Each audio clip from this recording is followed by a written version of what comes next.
It is not unique of me to suggest that music plays an important role in film. It helps to set a mood, convey emotions, sometimes to give us a hint into a character's innermost thoughts and desires.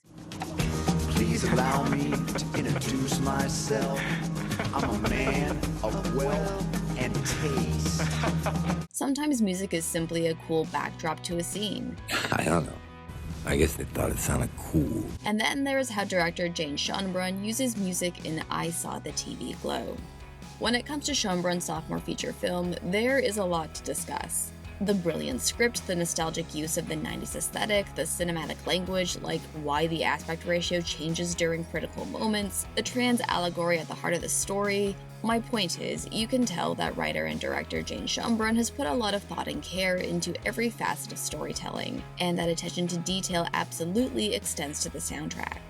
While the soundtrack is stacked with banger after banger, which makes for fantastic needle drops, in a film that's determined to explore how media speaks to us and how we interact with media, I think Schoenbrun is doing something really interesting with the choice of music that adds an extra layer of storytelling. When asked about the soundtrack during an interview on the Bitch Talk podcast, Schoenbrun said, "I basically pitched A24 on the idea of making a fake soundtrack for the TV show, and we approached all these artists, mostly new, mostly queer artists who I'm just a huge fan of, and curated it with a lot of love and care and tried to approach each artist and say, can we work together so you can write the song you would have played if you had played on the Bronze or the Peach Pit." We ended up commissioning 16 original songs, and I think they are all so gorgeous. I put a lot of energy into working with each artist as much as they wanted me to. And some artists just went off and did their own thing, but long conversations about the themes of the movie, some of them read the script. I made many of them 10-song curated playlists of, hey, I would love to hear you, King Woman, your take on this Nirvana-type sound. I tried to think of it not as part of the film per se, but almost like a cousin to the film. It was its own creative project crafting that soundtrack, and hopefully the soundtrack does stand on its own. But if you like the film, hopefully you would like to revisit the soundtrack, and if you like the soundtrack, hopefully you'll want to revisit the film. They are coming from that same sort of team place. These carefully crafted songs truly are characters within the film that tell a story that speaks to many of the mysteries within I Saw the TV Glow. And in order to talk about that, I will be getting into spoilers, so if you haven't seen I Saw the TV Glow, stop this video and check out this fine piece of cinema. I also want to make it clear right off the cuff that I absolutely do not believe my interpretation is the correct interpretation, but one of many. Will I be reading too much into every little detail? Oh, absolutely. But after watching Schoenbrun talk about their love of music in their video, A Mixtape from Another Dimension, which you may find on the I Saw the TV Glow Instagram account, the amount of thought Schoenbrun has put into not just the selection of songs, but how they align with each scene, I think warrants analysis. Before we turn our attention to the music, I think we need to first get into what I Saw the TV Glow is about, which isn't as straightforward as it sounds. This film operates on numerous layers, and after multiple viewings, I have broken down the possible interpretations of I Saw the TV Glow into 3 categories: the plot-driven interpretation, the character-driven interpretation, and the audience-driven interpretation. The plot-driven interpretation is essentially viewing the events of the film in pretty straightforward terms. That the film speaks to the broader themes of not feeling comfortable in your own skin, and how the cloud of nostalgia can prevent us from living a satisfying life. Accumulating in a scene of body horror where our protagonist, in choosing to live a life based on societal expectations rather than personal fulfillment, does a reverse Dorian Gray, rapidly aging and slowly dying in front of people who do not care about them. It's going from the vague, cloudy, confusing time of your youth to a more focused, harsh reality of adulthood. Yes, and nostalgia, that cloud of nostalgia. Yeah. And the trailer kind of leads you in a different direction where it almost has a supernatural quality to it, where they're like, is the pink opaque a real thing? And that's no. This isn't that kind of movie. No. Why? Why would you believe in something awful when you can believe in something wonderful? The character-driven interpretation is viewing the film from Owen's perspective as a trans allegory. Schoenbrun has been very open about how they wrote the screenplay for I Saw the TV Glow during a time when they had changed their name, began taking hormones, and began living their life as trans and non-binary. As a cis woman, I don't feel Schoenbrun's personal story is mine to tell, but I highly encourage you to read Schoenbrun's essay, That Little Creature, which you can find on A24's website, to learn more about how Schoenbrun's personal journey shaped this film. I'll link it in the description. But in this character-driven interpretation, we can consider everything Maddie says in the inflatable planetarium to be true. That Maddie and Owen are really Tara and Isabel from the Pink Opaque. That this 90s suburban world is a cruel trick conjured by Mr. Melancholy to trap them in the Midnight Realm, and that the only way for Isabel to escape is for Owen to bury themselves underground. The audience-driven interpretation is just that, how we, the audience, choose to interpret the plot, themes, and character arcs of the film. This video essay will fall into that category, but I will be drawing heavily on the character-driven interpretation as a baseline for this analysis. For all the ways you can interpret I Saw the TV Glow, a common thread is that this is a film about the relationship you develop with media when media and the world around you has ignored your existence, which is why I think it was important for Schoenbrun to create a soundtrack that comprised of mostly queer artists. I applaud Schoenbrun for not only creating a film that was personal to them, but by hiring a casting crew and artists who are on the spectrum of queer. Because Schoenbrun isn't simply paying lip service to their audience about the importance of living as your true authentic self through the messaging of their film. They are effectively showing us what living as your true authentic self looks like by employing individuals who are part of the LGBTQ+ community. As an aside, before I begin this analysis, I am aware that some of these songs were not created exclusively for the film and have meanings that are personal to their original artists. But the care Schoenbrun and these artists have put into the musical contributions of this film indicates, to me at least, that there was intention behind aligning certain songs to certain scenes. So I'm going to limit my analysis of these songs to their context within the film. Now that we've got all that out of the way, let's hit play. I watched these tapes over and over again, but they never got old. Our first needle drop is Yeule's cover of a broken social scene song, Anthems for a 17-year-old Girl. Yeule imbues Anthems with a 90s verve that somehow manages to convey a childlike innocence that is mature and wise. The song is performed as Owen and a group of children play with a parachute in a school gymnasium. The children run underneath and create an enclosed dome. Owen is the only one to stand up and move around as the other children talk to each other or just vibe out on their own. The colors of the parachute mirror those of the trans pride flag. Perhaps this is meant to visually reference how, as Owen, Isabel is trapped, unable to express their true identity. The lyrics of Anthems for a 17-year-old Girl are definitely open to interpretation, but the story that plays out in my head is that the narrator is reflecting on their past self, who they describe as one of the rotten ones. However, and I liked you for that, indicates the narrator of the song admires their rotten self. Now you're all gone, got your makeup on, and you're not coming back suggests that the rotten outsider is no more.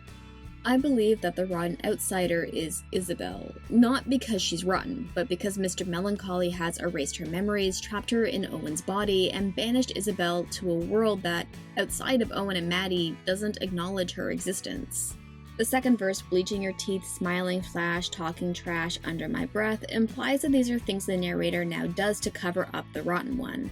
Applying this to the film, before Anthems plays, a young Owen is flipping through the channels of their television before becoming entranced and engulfed in the tantalizing glow of a commercial for the Pink Opaque.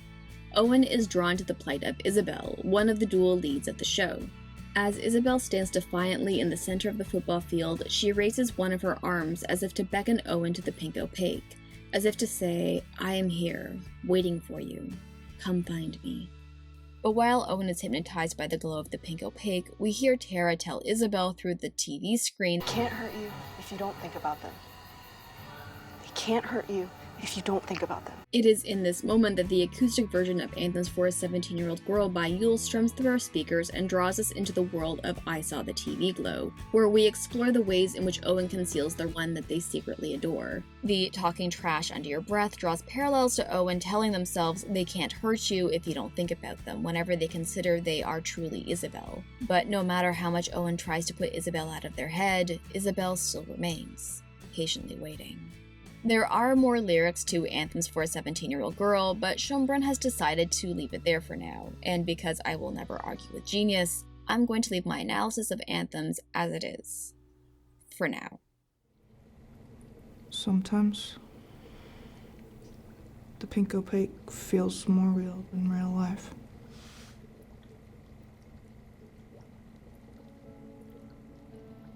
You know? After Owen has his sleepover with Maddie, where he watches the pink opaque for the first time, we are treated to the sonic melodies of Taper by Maria B.C. Every time I see this scene, Maria B.C.'s angelic voice and the sorrowful guitar riffs turn my insides still, which is appropriate because I can imagine the same thing is happening to young Owen after watching the pink opaque.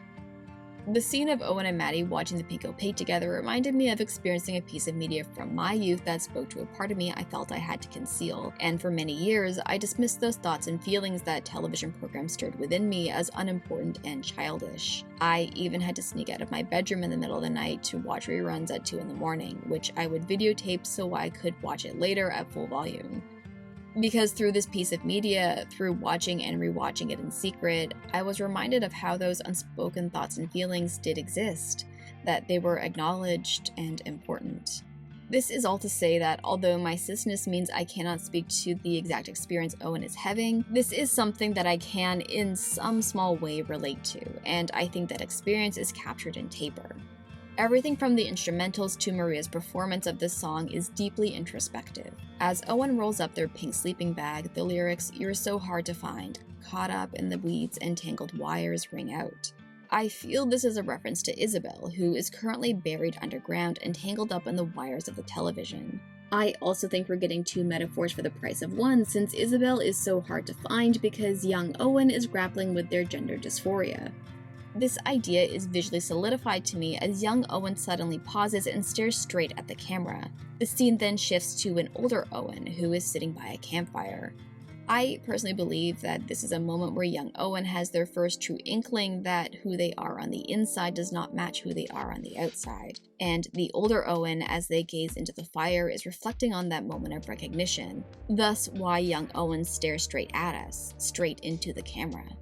This is taken a step further as the lyrics, "Our fate is a compromise I follow with half a mind," placed beneath images of young Owen walking home before dissolving into images of Isabel cheerfully frolicking around the sun-soaked forest of her sleepaway camp. The editing paired with the lyrics, "Enemies crash in and peel apart, beneath the light so deep it breathes. Beneath the light so deep, it tapers every remark," suggests that Owen is aware they are Isabel. However, it is difficult for Owen to reconcile this truth about themselves. Yet, despite their doubts, despite going through life making compromises about their true identity and living half aware of the life they are meant to live, under the glow of the television screen as they watch the pink opaque, all those battling conflictions disappear, tapering into one truth. Starburned and Unkissed by Carolyn Polachek gives the film a kick of symphonic bombast as we watch a teenage Owen navigate the cavernous hallways of their school. Polachek's mellow sing-talking "Girls with makeup"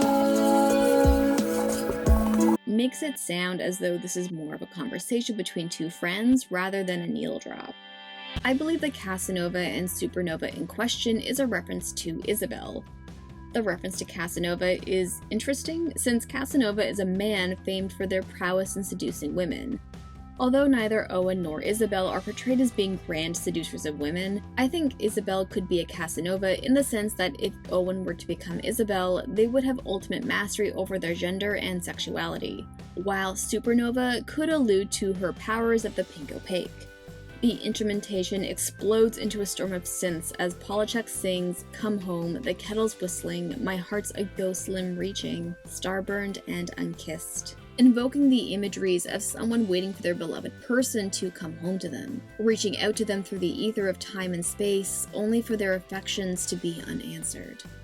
In this spirit, I like to think that Starburned and Unkissed is a message from Tara to Isabel pleading for her to escape the Midnight Realm and return to the world of the pink opaque. This idea of mine is given a little extra thrust as messages from Maddie, who is Tara's Midnight Realm incarnation, are imposed over the tracking shot of Owen wandering through their school.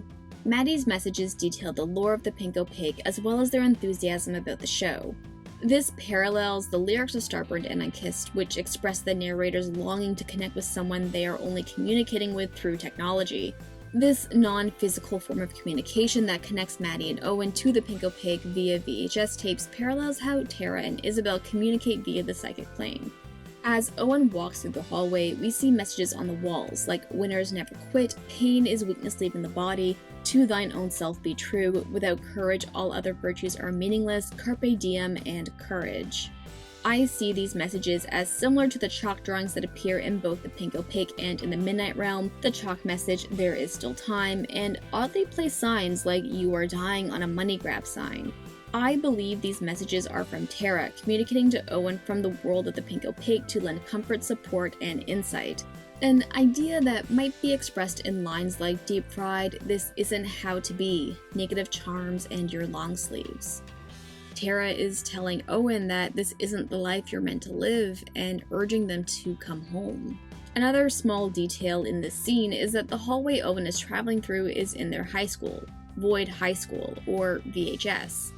It's not only a clever nod to how Owen is trapped in the void of the Midnight Realm, but how the initials of the school, VHS, is the place where Maddie leaves the VHS tapes for Owen to collect so they can interact with the pink opaque at their leisure. The hallway itself can be seen as a visual representation of Owen's journey as they come to terms with their gender identity, wandering down a labyrinthian pathway that splits off into different directions. Some passageways are bland, some are filled with messages of affirmation, but Owen's chosen path explodes with a bright pink glow that overwhelms the muted blue. Since pink and blue are often associated with gender, pink being female and blue male, the visual language here signals how Owen is traveling down a pathway toward a feminine identity. But after this moment of bright clarity, the hallway becomes darker and more sinister, before Owen retreats into the safety of Maddie's dark room to collect the pilot episode of the pink opaque. This tracking shot is a nice bit of visual storytelling of how coming to terms with one's identity isn't a straight line. There are twists and turns, moments of foreboding darkness and moments of tantalizing light. But as long as you stay true, stay brave, you will return home.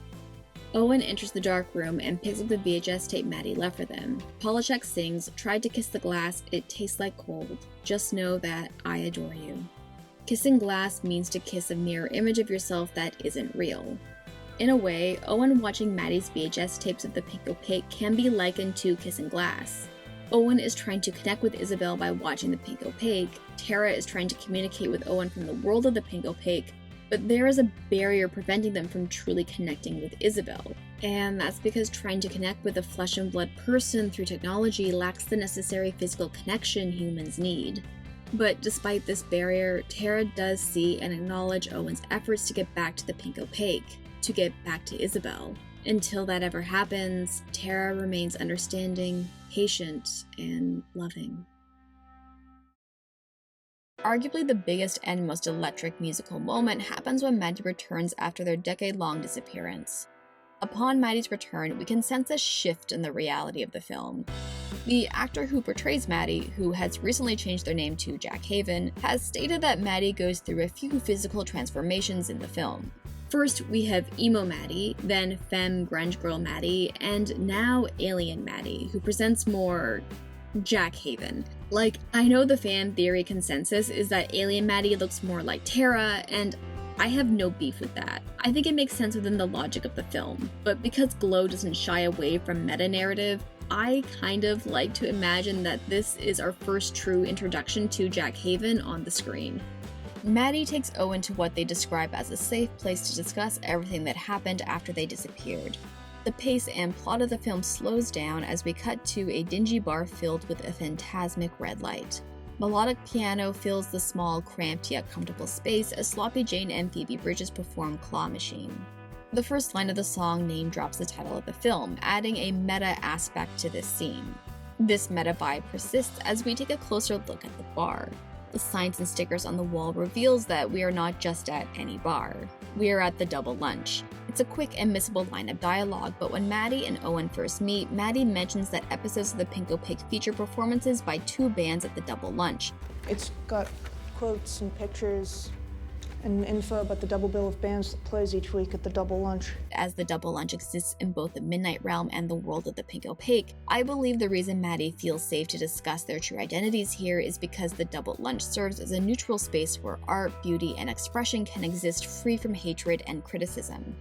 kinda like the dark room in Void High, where Maddie leaves Owen the VHS tapes of the Pink Opaque, which I would be amiss to point out, shares the same dreamy red lighting as the double lunch. It is my personal belief that the lyrics of Claw Machine act as a voice to Owen's inner struggle and strife. My bedroom has no door, so I can never close them describes a person in the 8th grade who lacks privacy in their home. This is applicable to Owen, whose father strictly enforces a bedtime, the television programs they can and cannot watch, Isn't that a show for girls? and closely monitors when they leave the home. I'm sorry that there was a down power line. I paint the ceiling black so I don't notice when my eyes are open is also relevant to Owen, who lives between dreaming and lying awake staring at a black ceiling. Just seems like you're always somewhere else lately. Between the dream of becoming Isabel or living in the midnight realm as Owen. The verse about a teenage boy with a summer job at a golf course who goes home to his manicured lawn creates the image of a boy working a tedious job for minimal pay, who then goes home to their suburban life. But the lyric, "and digging holes in his manicured lawn," may imply how this teenage boy desires to tear apart their perfectly manicured suburban life. This is something we see Owen struggling with. They work a menial job at a theater, go home to their manicured suburban life, but secretly long to tear that world apart because they want to live as Isabel. The bridge, "I think I was born bored, I think I was born blue, I think I was born wanting more, I think I was born already missing you," I interpret as Owen living a half-life, not forming meaningful connections with the people around them, seeing everyday life as boring, secretly longing to live in the world of the Pink Opaque, and living a life where they miss the part of themselves that is Isabel.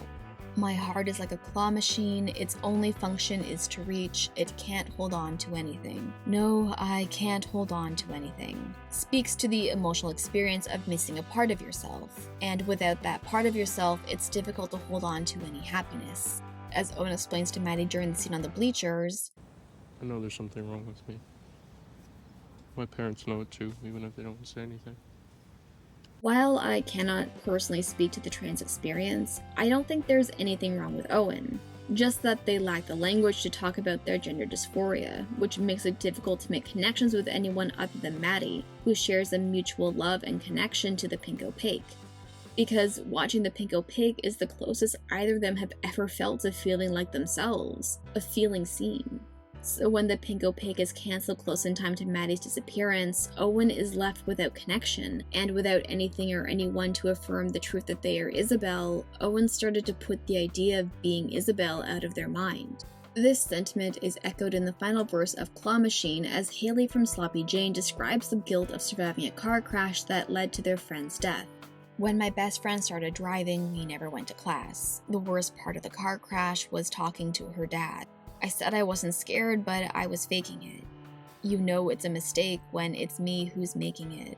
It's always the wrong thing when it's me who's saying it. As Claw Machine's final notes evanesce into the atmosphere, a conversation unfolds between Maddie and Owen. Although Maddie has returned and Owen is, of course, thrilled to see them, there's something off about Maddie. They seem unfamiliar and untrusting of not only their surroundings, but their body.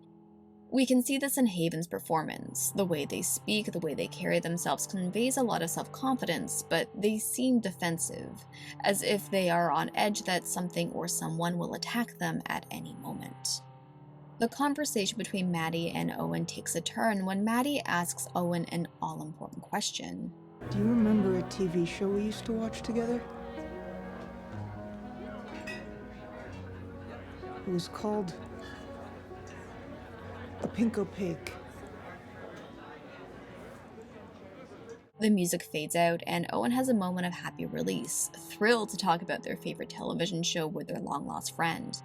Maddie's voice becomes more intense as they ask Owen how they remember the Pink Opaque. When you think back on the Pink Opaque, do you ever get confused? Like, maybe the memory isn't quite right? Does time ever feel like it's not moving normally? Like it's all out of whack? Do you ever feel like you're narrating your own life, watching it play in front of you, like an episode of television?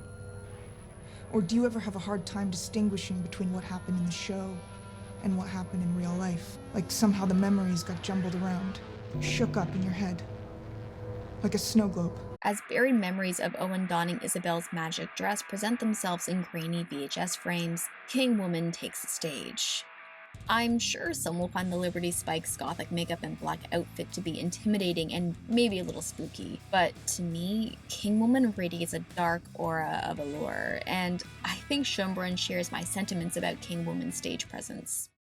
We had these great musicians come in, Haley from Sloppy Jane and Phoebe, and especially King Woman were just artists who I had seen absolutely obliterate a stage with their physicality and charisma. There is a power in King Woman's presence, a seductive quality that isn't exactly conventionally approachable, which I like to think is a symbolic representation of how Isabel appears to Owen, this powerful, beautiful being they are too afraid to approach. As Maddie continues to question what Owen remembers about the pink opaque and more buried memories start to surface, we see Owen and Maddie strolling through the streets at night, the ghost tattoos on the back of their necks glowing, the moon holding the face of Mr. Melancholy. Owen looks terrified, as if Maddie has exposed some deep dark secret they've hidden for years. The tension builds and builds to a suffocating degree until Maddie finally says what's been lurking around the dark corners of our minds. I've been there. Inside the show. Inside the pink opaque. Upon Maddie's revelation, the lurid, unsettling siren hum of King Woman's psychic wound begins. If we build off the assumption that Sloppy G's performance of Claw Machine echoes Owen's unspoken torment, I like to believe that King Woman's performance of Psychic Wound echoes Isabel's unspoken torment. I want to make the distinction that I do not think that King Woman is Isabel. Owen is Isabel. But I do think the lyrics of Psychic Wound might embody the voice of Isabel. Why have I been punished? I've been banished from the sky draws parallels to how Isabel was removed from the world of the pink opaque and unjustly punished by Mr. Melancholy by being forced to live a life that doesn't belong to her. Clinging to his mighty chest, I bury my face and cry may reference her relationship to Owen, clinging to a body they are forced to inhabit, this identity that forces them to bury their true identity and cry. I bow to him just to sleep next to you, a force I can't deny. I interpret as Isabel bowing to Mr. Melancholy's will to keep Owen physically safe and alive. Because even though Owen isn't Isabel's true self, they are still a part of her and, as the lyrics suggest, a force they can't deny, which, honestly, I think speaks to Isabel's kind-hearted nature. When I'm spread on the bed, you remain the luscious fruit has some sexual implications, sure, but the luscious fruit also draws to mind the luscious fruit Adam and Eve consumed that gave them knowledge. Considering Psychic Wound is from King Woman's album Celestial Blues, which draws inspiration from Paradise Lost, the epic poem by John Milton that dramatizes the fall of man, the biblical story of Adam and Eve eating the fruit from the tree of knowledge, which leads to them being banished from paradise. Yes, I am an English lit nerd, but hang with me for a sec. The inclination is to consider the fruit as analogous to Isabel. As Owen lays in bed, right before they drift off to sleep and right before they wake up, Isabel remains this luscious temptation they wish to bite into. However, doing so will give them knowledge that threatens to cast them out of the life they've built for themselves. A banishment from paradise, if you will. Although I like this reading, it does have its flaws. The first is that the paradise Owen is living in is an illusion. The second is that the I King Woman sings of switches from meaning Isabel to Owen. But if we play with the logic that Isabel is the one spread on the bed and Owen is the luscious fruit, we might consider the bed as a place where we are at our most vulnerable. Through that logic, when Isabel is at her most vulnerable, Owen is this forbidden fruit they are tempted to bite into in order to conceal their identity, but in doing so has cast them out of the paradise of the pink opaque. I don't know, both readings work and both have their flaws. Let me know what you think in the comments. As King Woman sings, "Help me, I'm so chained to you, someone tell me what to do," there is a subtle burning ember in her eye. Maybe I'm colorblind, but I never saw this as a red light, but a hot pink glow. I'm not sure if this is intentional on Schoenbrun's part, but I see this hot pink glow as a symbol of Isabel's presence and her struggle to assert her existence. This is in stark contrast to how the entire scene has King Woman's profile in silhouette under a backdrop of blue light. King Woman then screams, which to me does not convey rage as much as it does pain. the pain of existing, as the final lyric suggests, as a psychic wound, to exist as a pain that is felt, but may never be seen. Lindsay Jordan of Snail Mail, who plays Tara in the film, not only delights us with their acting chops, but with a fantastic cover of Tonight Tonight by the Smashing Pumpkins. Tonight Tonight is a track off Melancholy in the Infinite Sadness, which I believe was a huge influence on the aesthetic of I Saw the TV Glow. I mean, I really shouldn't have to point out that Mr. Melancholy bears more than a passing resemblance to the moon featured in the Smashing Pumpkins music video for Tonight Tonight. But this reference is a double whammy, because the music video for Tonight Tonight is an homage to the landmark 1902 film A Trip to the Moon by Georges Méliès. So not only is Schoenbrun tipping their hat to a groundbreaking genre-bending album released in the 90s, they are also tipping their hat to the origin of groundbreaking genre-bending filmmaking. The lyrics and meaning of Tonight Tonight are abstract, even to the songwriter and lead singer of the Smashing Pumpkins, Billy Corgan. During an interview with Howard Stern, Corgan said, I don't have a lot of memory of writing this song. Right. I remember what I was thinking, which was that, for example, the song pays a little bit of homage to Cheap Trick. I love Cheap Trick. It's on the surface, it seems kind of like hopeful and stuff and idealistic, but if you kind of dig into the lyric a little bit, it's got some darkness in it. Broadly speaking, the song makes reference to leaving parts of yourself behind as you travel through time, but to embrace life's possibilities and the faint inner voice encouraging you to believe, even if it's just for one night. Just tonight. The significance of Tonight Tonight as it is featured in the film is that this is the moment Owen watches the final episode of The Pink Opaque. The night Owen can escape from their abusive childhood. The night to embrace that voice inside of them asking them to believe in Isabel. But as Owen watches the final episode, they are overwhelmed by the trauma of what that realization actually means. That their whole life as Owen was a lie, that they were tricked by Mr. Melancholy, that they had their heart cut out and stored in an industrial freezer, that they were fed Luna juice and buried alive, that they are slowly dying. When the final episode ends, we see Owen with their head in the television, trying to get back to the world of the Pink Opaque, back to Isabel and Tara. But their father, who is brilliantly portrayed by Fred Durst of Limp Bizkit fame, who serves as a flabby reminder of 90s music hypermasculinity, storms down the stairs to force Owen out of the television. Owen struggles, but is ultimately overpowered. Owen's father looms over them in the shower, washing their head under the scalding water as Owen cries out that this isn't their home and this isn't their father. Owen screams, but the scream doesn't belong to Owen.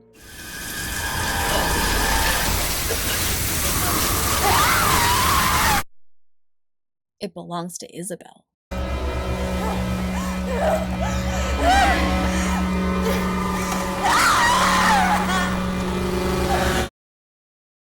Time passes.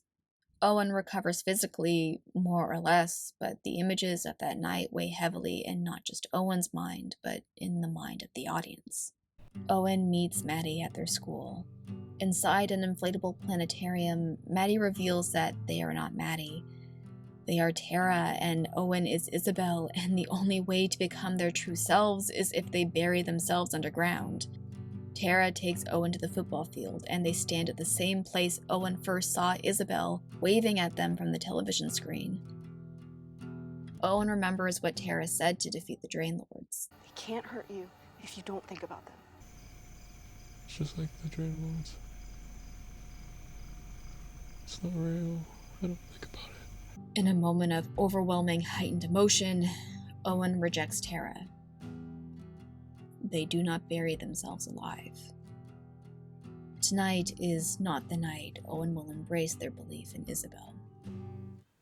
I kept waiting for her to show back up, to force me underground, but she never did. I never saw her again. Riding Around in the Dark by Florist marks our entry into the final act of the film. Owen speaks directly to us and narrates their life. As Owen tells us that they believed they made the right choice, that the idea of being Isabel and Maddie being Tara was insane, the lyrics "Stop Dreaming, What's Your Weakness" are sung with a gentle warmth. What I love about the use of Riding Around in the Dark is how it shows us the stark contrast between what Owen is telling us versus what the lyrics of the song convey. Owen's narration tells us how they reluctantly accepted the hollowness in their life and how ever thinking they could be more than what they are was insane. It's an interesting juxtaposition because the lyrics are encouraging Owen to stop dreaming and to confront their weaknesses of not loving themselves. Owen says that although they often think about how they could be Isabel, it's just a fantasy. Kid stuff. This is paired with the line, "I'm not dearly loved by the hands that know me, knives thrown at me now."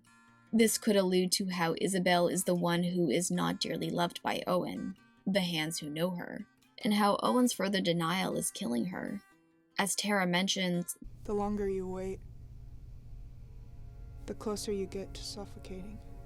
We hit the chorus, "It's the end of the world and we're driving around."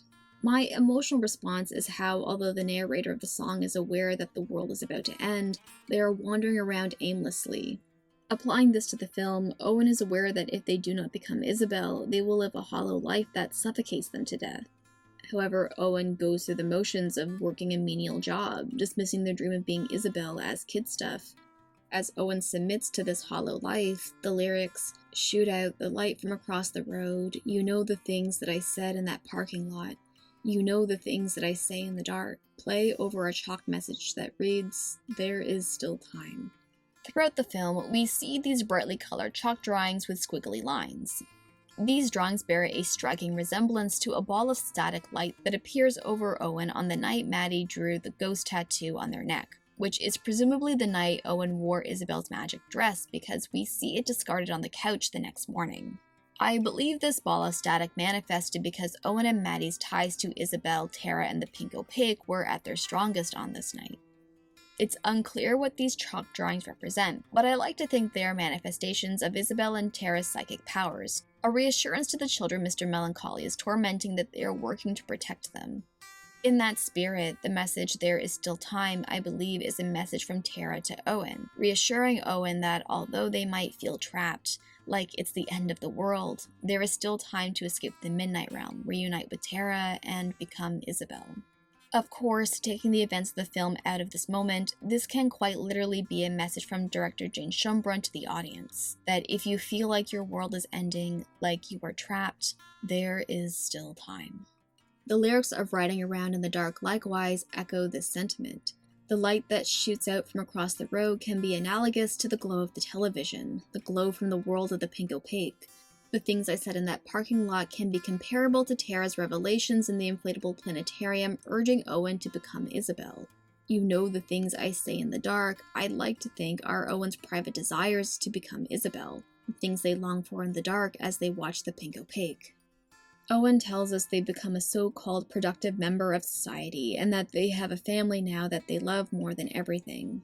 Beneath Owen's narration are the lyrics, "And the deepest feelings, faces come and go." I do believe that Owen did start a family, and that they do love them more than anything, as the lyrics "the deepest feelings" implies.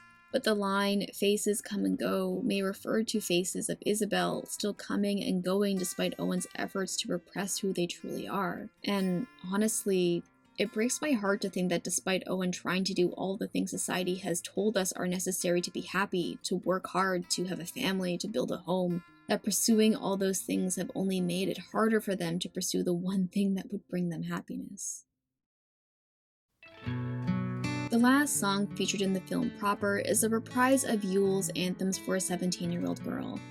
Owen works at the ironically titled Fun Center. Their breathing condition has worsened. They appear withered, winded, and wheezing, while the familiar faces that surround them are unchanged by time. It is during a child's birthday party that Owen has what Schoenbrun and many within the trans community describe as an egg crack moment. The moment when a person admits to themselves that they are trans. But Schoenbrun doesn't present this scene as a moment of glorious rebirth. Owen breaks down, screaming out with desperation that they need someone to help them, that they are dying, only to promptly apologize to the frozen, fleshy statues surrounding them. Owen retreats to the bathroom. The camera lingers on a neon blue substance mixed with brown flecks in the sink, implying vomitus. On my first viewing, I thought Owen had vomited up birthday cake, but upon a second viewing, this is quite obviously the dirt in Isabel's lungs mixed with the Luna juice, further evidence of this egg crack moment and the insinuation that Owen has accepted that they are Isabel. Owen cuts into their chest. I understand this moment can be viewed as a moment of disturbing self-mutilation, but I believe this is a throwback to the scene where Owen is speaking to Maddie on the bleachers. When I think about that stuff, it feels like someone took a shovel and dug out all of my insides, and I know there's nothing in there. But I'm still too nervous to open myself up and check. Which is just such a gut-wrenching metaphor for anyone who has to put off any consideration of their personal identity. But now, in this moment after their egg crack, Owen finally has the courage to look inside of them. The process is painful and requires surgical precision, but when they do open themselves up, we hear a reprise of Anthems for a 17-year-old girl as Owen sees what's inside of them, the glow of the TV. This musical callback reckons with the first scene we see young Owen flipping through channels on their television, pausing when they come across the commercial for the pink opaque. There is a similarity to the static sounds of disjointed voices paired with a ghostly blue-white glow. There is a subtle moment where the blue and white light flashes pink, indicating that, like flicking through channels on their TV at the beginning of the film, Owen will eventually land on the pink opaque.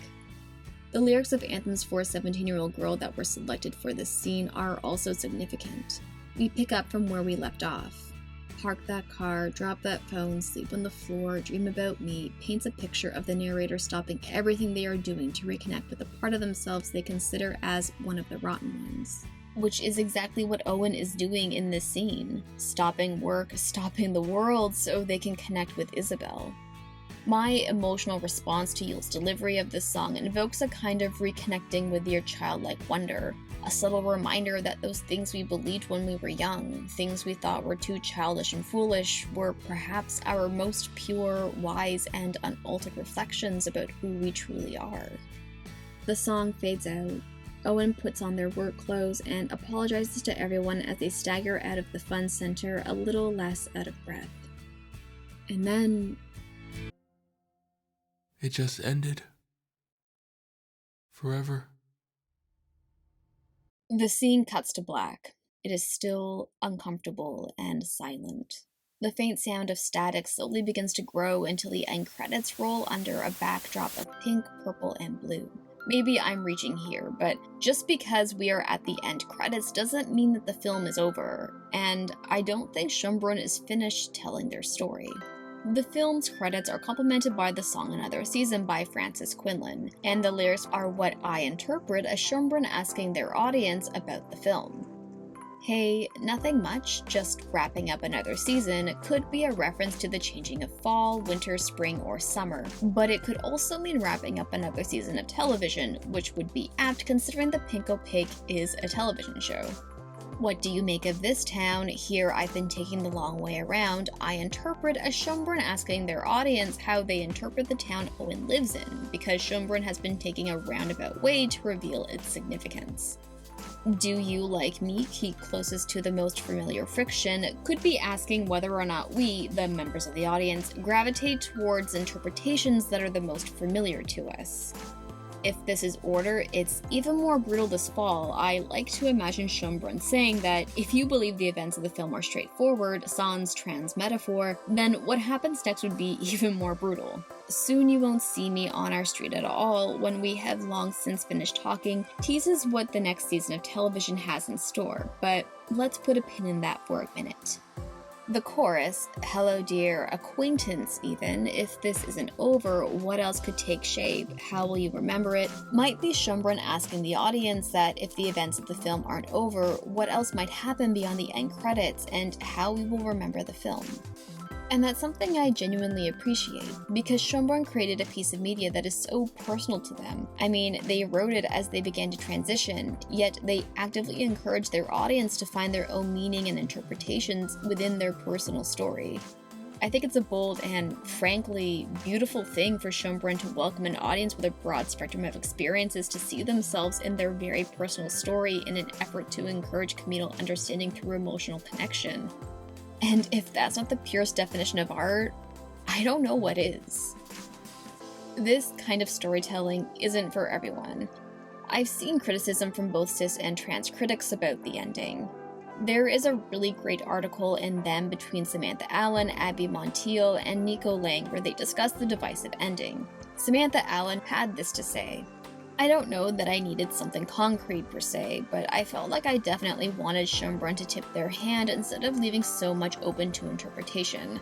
I think that if the pink opaque weren't the reality, and Owen's ultimate fate was to be an old man having asthma attacks while cleaning up after children at a fun center, this would be an incredibly cruel film. So why not go all the way and at least give a flash of confirmation that there is indeed someone beautiful and powerful buried under the earth?" What my heart wanted, as you noted, Abby, was for Owen to wake up as Isabel, take Tara's hand, and look up defiantly at Mr. Melancholy. But I know that'd be too convenient an ending. So then I started thinking about how else Schoenbrun could have wrapped things up, only to learn that they sort of already thought about the tone I was picturing. Apparently there's an ending on the cutting room floor in which Owen is shown running out of the fun center instead of walking out mumbling sorry. Schoenbrun, who is absolutely a singular filmmaker, let's be clear, has also floated talk of a sequel, suggesting it wouldn't have been possible to get Owen to the end of their journey in Glow. I don't disagree with anything Alan says. I too longed to have more closure for Owen and wanted to see Isabel return triumphant and defiant.